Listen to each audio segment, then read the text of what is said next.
আধুনিক সময়ে চুইংগাম শিশু কিশোরদের কাছে অতি পরিচিত একটা খাবার। প্রতিটি মুদি দোকানেই বিভিন্ন স্বাদের, রঙের, আকার কিংবা মূল্যের চুইংগাম দেখতে পাওয়া যায়। শিশুরা এইসব দেদারসে কেনে। আমাদের দেশে মধ্যবয়স্ক ব্যক্তি কিংবা বৃদ্ধদের কাছে এর তেমন আবেদন না থাকলেও ইউরোপে বা আধুনিক দেশগুলোতে সময় কাটানোর মাধ্যম হিসাবে এটি দারুণ এক খাদ্য।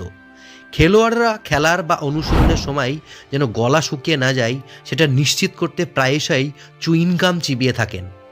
সেলিব্রিটি ব্যক্তিত্বদের ফেলে দেয়া চুইংগাম কুড়িয়ে এনে পরবর্তীতে নিলামে বিশাল অঙ্কে বিকোনোর খবরও শোনা গিয়েছে বেশ কয়েকবার। এই খাবারটির রয়েছে এক মজাদার ইতিহাস। চলুন এই ভিডিওতে এই মজাদার চুইংগামের একটা মজাদার ইতিহাস হিসেবে দেখি। ইতিহাস বলছে চুইংগাম জীবনও হতেও সেই প্রাচীনকাল থেকেই। আজ থেকে ৯,০০০ বছর পূর্বে উত্তর ইউরোপের বাসিন্দারা এক ধরনের গাছের ছাল চিবোতেন। গবেষকদের মতে সম্ভাব্য দুটি কারণে সেই সময় তারা গাছের ছাল চিবোতেন। একটি হচ্ছে সেটি চিবোনোর ফলে তারা একটি আলাদা স্বাদ লাভ করতেন, আরেকটি হচ্ছে দাঁতের ব্যথা সারানোর জন্য তারা এইরকমটা করে থাকতেন। আমেরিকা মহাদেশের প্রাচীন মায়া সভ্যতায় চুইংগাম চাবানোর নির্দেশনা পাওয়া যায়। মায়া সভ্যতায় সাপোডিল্লা গাছ থেকে উৎপন্ন হয়ে জমে যাওয়া রস চিবানো হতো। সাধারণত ক্ষুধা মেটাতে কিংবা তৃষ্ণা নিবারণ করতেই এমনটা করত মায়নারা। এরপর মেক্সিকোর বিখ্যাত আজেটাক সভ্যতায়ও একইভাবে সাপোডিল্লা গাছ থেকে উৎপন্ন চুইংগাম খাওয়া হতো।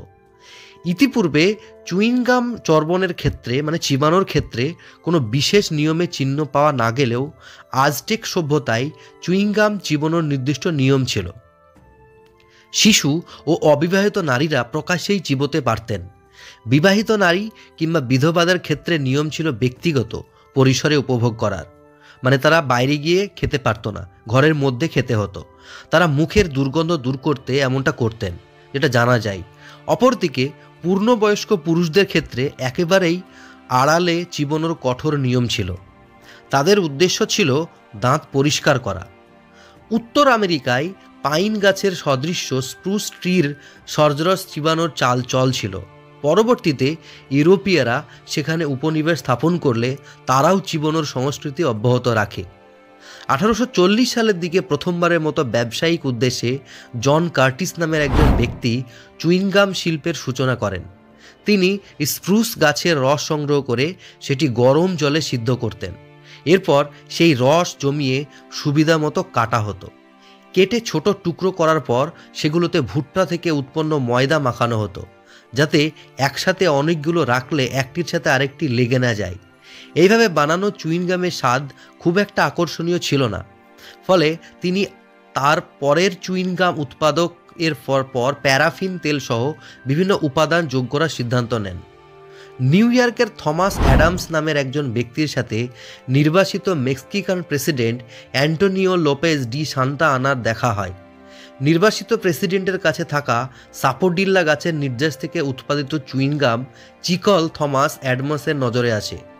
তারা দুজনে চিকল নিয়ে বেশ কিছু পরীক্ষা করেন। নির্বাসিত প্রেসিডেন্ট লোপেজ চেয়েছিলেন রাবারের বিকল্প হিসাবে আমেরিকায় তারা চিকলের প্রসার ঘটাবেন, কিন্তু পরীক্ষাগুলোতে কাঙ্ক্ষিত ফলাফল না আসায় তারা হতাশ হয়ে পড়েন।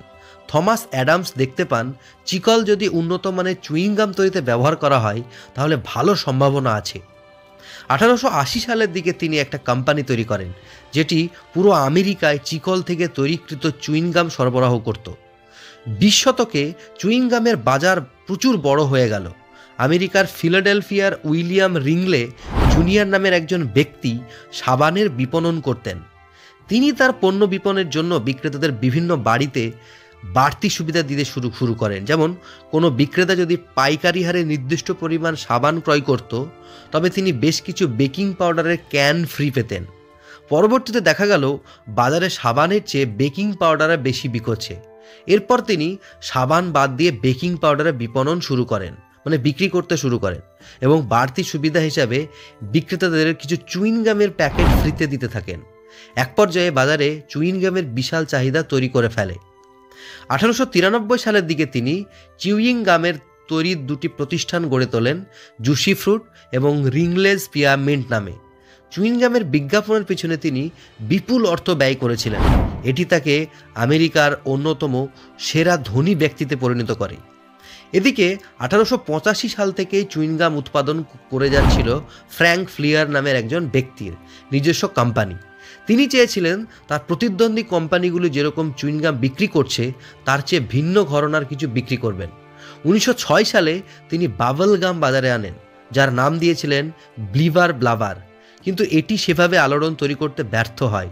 1928 সালে ফ্র্যাঙ্ক ফ্লিয়ারের প্রতিষ্ঠানের এক কর্মী ওয়াল্টার ডাইমার আরও উন্নত বাবল গাম তৈরির কৌশল উদ্ভাবন করেন।